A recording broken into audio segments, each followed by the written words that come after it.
తర్వాత కొంతమంది రివ్యూలు అంటున్నా లాగ్ ఉందండి, మన బాహుబలి అంత లేదు, మన బాహుబలి గ్రేట్ అని అంటున్నారు. వాళ్ళందరికీ నేను చెప్పేది ఒకటే, బాహుబలి స్టోరీ వేరు, ఈ సినిమా స్టోరీ వేరు. దయచేసి ఆ రెండింటిని కలపకండి. కథని క్లోజ్ షాట్లో పెట్టి కథని వివరించాలంటే అది ఇండియాలో ఆయన మణిరత్నం గారికి ఒక్కటే దొరుకుతుంది. నేను గమనించింది అది ఒక్కటే. మన తెలుగు వాళ్ళ అయితే జెండు బాబు రాజు కాల్సిందే భయ్య. అది ఏమనుకోద్దు భయ్య, సారీ నేను వాస్తవం చెప్తున్నా. ఇప్పుడు మనం RRR, బాహుబలి ఇవన్నీ బాగా చూస్తాం కదా. సో వాళ్ళకైతే ఈ సినిమా నచ్చదు. విజువల్ వండర్ కాదు, పెద్ద ఇదేం కాదు. సో ఏదైనా మనకి రాజమౌళి గారే దిక్కు. ఎలివేట్ చేయడం కానీ, చూపించడం కానీ, స్టోరీ నరేషన్ కోసం వెళ్ళాలి. మూవీ గురించి ఎక్స్పెక్టేషన్స్ లేకుండా స్టోరీ ఎలా నరేట్ చేస్తారు, ఒక స్టోరీని ఆయన ఎంత బ్యూటిఫుల్గా చూపించారు అనేది మూవీ. అద్భుతంగా ఉంది. అసలు ఐశ్వర్యరాయ్ చూడడానికి వెళ్ళాలి మళ్ళీ ఆఫ్టర్ లాంగ్ గ్యాప్. మన తమిళ్ మూవీ కానీ మన తెలుగులో ఆల్రెడీ మనం బాహుబలి సినిమా చూసి ఉన్నాం. మన తెలుగు ప్రజలు ఆల్రెడీ మనం మటన్ తిని ఉన్నాం కాబట్టి దానికి మించి ఉండాలి, కానీ అది లేదు. మన తెలుగు ప్రజలకు పెద్దగా ఏం లేదు. ఒకవేళ తమిళ్లో హిట్ అయితే వాళ్ళ అదృష్టం, కానీ మన తెలుగులో మాత్రం యావరేజ్గానే. ఇప్పుడు ఎవరైనా కానీ మన పప్పనం తినే వాళ్ళు ప్రతి ఒక్కళ్ళు చికెన్ పెడితే బాగుంటుంది అనిపిస్తుంది. చికెన్ తింటే మటన్ తింటే బాగుంటుంది అనిపిస్తుంది. మనం ఆల్రెడీ బాహుబలి సినిమా లాంటి మటన్ తిని ఉన్నాం ఆల్రెడీ. మనం ఇంకా ఎక్కువ ఆశిస్తాం మన తెలుగు ప్రజలు. అందు గురించి వీళ్ళు చికెన్ పెడతానంటే మనకు కాదు కదా. అందు గురించి సాంగ్స్ అయితే బాగలేదు, స్టోరీ గందరగోళంగా ఉంది. 2 పడ్డది, ఐశ్వర్యరాయ్ పడ్డది, 2 పడ్డది. మరి తర్వాత ఏమవుతుంది అనేది తెలియదు. ఒక కార్తీక్ హీరోయిన్లతోటి మాట్లాడే సందర్భాల్లో ఒక 2 సీన్లు బాగున్నాయి. హీరోయిన్లు గెటప్ సూపర్, చాలా అందంగా చూపించారు. హీరోయిన్ల విషయంలో వంక పెట్టాల్సిన అవసరం లేదు. ఇక మన విక్రమ్ యాక్టింగ్ మనం కొత్తగా ఏం అపరిచిత చూసాం మనం. ఇందులో యాక్టింగ్ ఏం లేదు.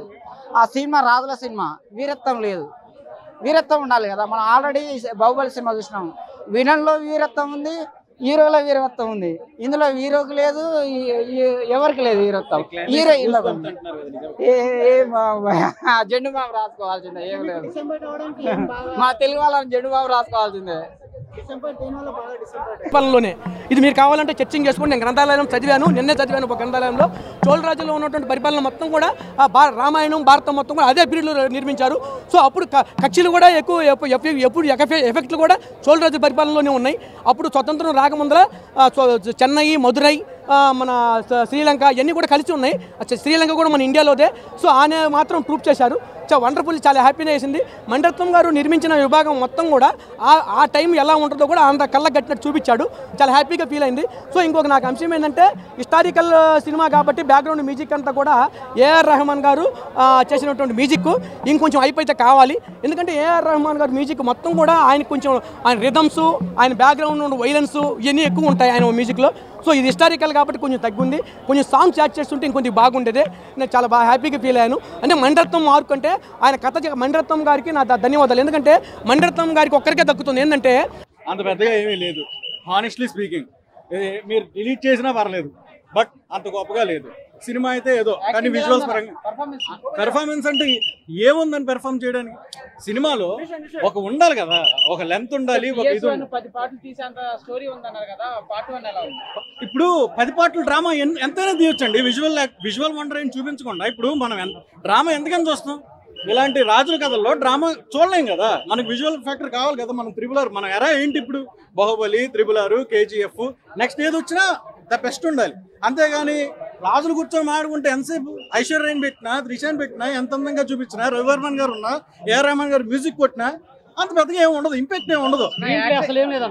అంటే స్క్రీన్ ప్లే అంటే ఎంతకని స్క్రీన్ ప్లే అంటే ఓకే కనిపించాల్సి ఇదంతా ఎలా ఉండదు అంటే, ఏమంటే మణిరత్నం గారి సినిమా వీకేం కాదు, అలాగని తోపేం కాదు. ఇప్పుడు మనం ఆల్రెడీ ద బెస్ట్ చూసాం, గ్రేట్ చూసాం ఆల్రెడీ. ఇదేమో అంత పెద్దగా అనిపించలేదు. లేదు పెద్దగా ఏమీ లేదు. ఆ రెహమాన్ ఏమండి, ఒకటి మాత్రం నిజం భయ్య, పొండే నది అనే సాంగ్ ఉంది కదా, ఆ ఒక్క సాంగ్ కోసమే వచ్చాం. ఆ ఒక్క సాంగ్ అయిపోయింది, సినిమా కూడా ఏమీ లేదు, అంత కనబడలేదు భయ్య. అది అయితే టు బి ఫ్రాంక్ చెప్పాలి కాబట్టి అంత బడ్జెట్ కనబడలేదు. వాళ్ళు గ్రాఫిక్స్ కంటే కూడా న్యాచురల్ లొకేషన్స్లో తీశారు. మనకి ఇప్పుడు మన బింబిసారా చూసాం, అందులో ఏనుగుని కూడా గ్రాఫిక్స్ పెట్టేశారు. ఇందులో అలా కాదు. సో ఏదైనా మనం యూజ్ చేసుకోవచ్చు. ప్రజెంట్ డబ్బులు ఉపయోగించి అంటే వాటికి డబ్బులు ఉపయోగించి తీసుకొచ్చారు. వీళ్ళు గ్రాఫిక్స్ కంటే కూడా ఆ సెట్టింగ్లకి వాటికి ఎక్కువ డబ్బులు అయ్యి ఉంటాయి నాకు తెలిసి, కల్పితాం. కానీ పొన్నియిన్ సెల్వన్ మన ఇండియన్స్ చరిత్ర అలాంటి సినిమాని బాహుబలితో దయచేసి కలపండి, నా రిక్వెస్ట్ అదే. అండ్ సినిమా లాగ్ ఉండడానికి కారణం టూ మచ్ ఆఫ్ డీటెయిలింగ్ స్టోరీలో ప్రోగ్రెస్ కోసం. సో ఏంటంటే స్టోరీలో ఉండే ప్రతి క్యారెక్టర్ని విపులంగా ఎక్స్ప్లెయిన్ చేయడం కోసం మణిరత్నం గారు అంత టైం తీసుకున్నారు.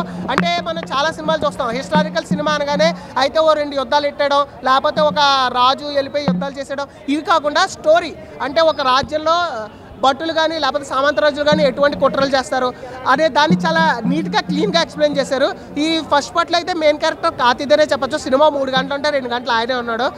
విక్రమ్ గారికి జయన్ రవికి చాలా తక్కువ క్యారెక్టర్స్ వచ్చాయి. ఇద్దరు కలిపి గట్టి కొడితే 45 నిమిషాలు ఉంటారేమో సినిమా మొత్తం మీద.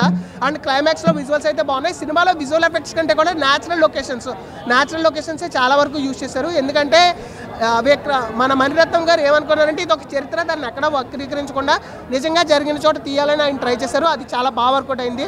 ఈ సినిమా కొంతమందికి నచ్చకపోవడానికి కారణం టూ మచ్ ఆఫ్ డీటెయిలింగ్, అది అర్థం కాకపోవడం వల్ల తప్ప సినిమా అయితే చాలా బాగుంది. ఐశ్వర్య రాయ్ గారు మెయిన్గా నిజంగా మెస్మరైజింగ్ పర్ఫార్మెన్స్ ఆవిడది విలన్గా. ఐశ్వర్య రాయ్ గారు విలన్ గానే షాక్ అయ్యాను నేనైతే. ఆవిడ ఎప్పుడు ఒక మంచి హీరోయిన్ రోల్లోనే చూస్తాను, బట్ ఫస్ట్ టైం విలన్గా చూస్తున్నా. తడిగుడ్డతో గొంతుకొసే క్యారెక్టర్ ఆవిడైతే ఎక్సలెంట్గా పర్ఫామ్ చేశారు. ఆవిడతో ఒక సర్ప్రైజింగ్ క్యారెక్టర్ కూడా చాలా బాగా రివీల్ చేశారు. నేనైతే సినిమా సెకండ్ పార్ట్ కోసం వెయిట్ చేసే విధంగానే చాలా క్లూస్ అయితే వదిలేరు. మంచిగా వెయిటింగ్ నేనైతే. సినిమా అయితే బాగుంది, 3/5 రేటింగ్ ఇవ్వచ్చు.